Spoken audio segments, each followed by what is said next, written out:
Dominee, ek was 32 jaar lank van die kerk al weggeloop. En die rede daarvoor is eenvoudig, my oudste broer is geskiet terwyl hy gewerk het in 'n lokasie, want dit was sy werk. En my jongste boetie het selfmoord gepleeg en ek het begin haat. En ek het 'n haat opgebou binne in myself. En ek was verbitterd geweest daaroor. Ek was kwaad geweest oor baie dinge.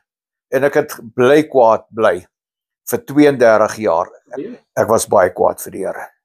Ek was baie kwaad vir die Here. Ek het nooit gebid nie. Ek wil nie bid nie. En as mense praat oor bid in kerk en boeke vat en Bybelstudie, dat ek gevoel of ek wil siek word. Want ek het gedink hulle is almal vals en skynheilig. Jy verstaan, maar en Marietjie Glas het op 'n stadium hier vir ons kom kuier, want 'n dame hier het vir haar vertel, vrede glimlag nooit nie. En dis waar, ek het geen rede gesien om te glimlag nie. En Marietjie het seker 2-3 ure lank gekuier en sy het gesê, oom, kom kuier vir my. Jy hoef nie kerk toe te kom om te kom luister nie. Toe sê ek nie, ek sal nie, want ek stel ook nie belang om te kom luister nie. Want ek weet nie waarna moet ek luister, as ek reeds vir die laaste 40 jaar geluister het en niks het gebeur nie.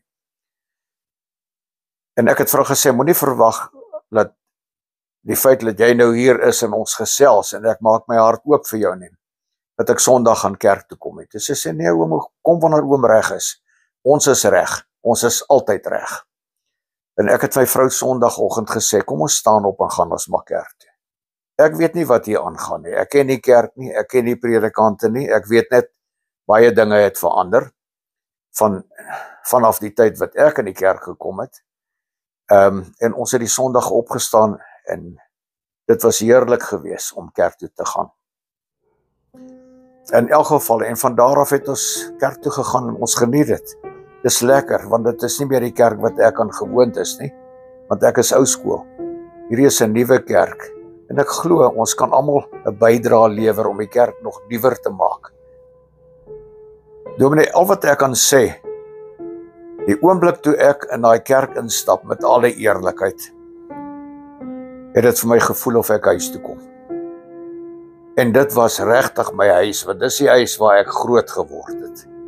En ek het hom op 'n manier het ek hom gemis, maar ek het nie besef dat ek nou terug is by die huis na die 2de, 3de keer wat ek in die kerk was. En ek het vir Marie gesê, ek voel of ek nou tuis is, dis of daar 'n geweldige las nou van my skouers af is.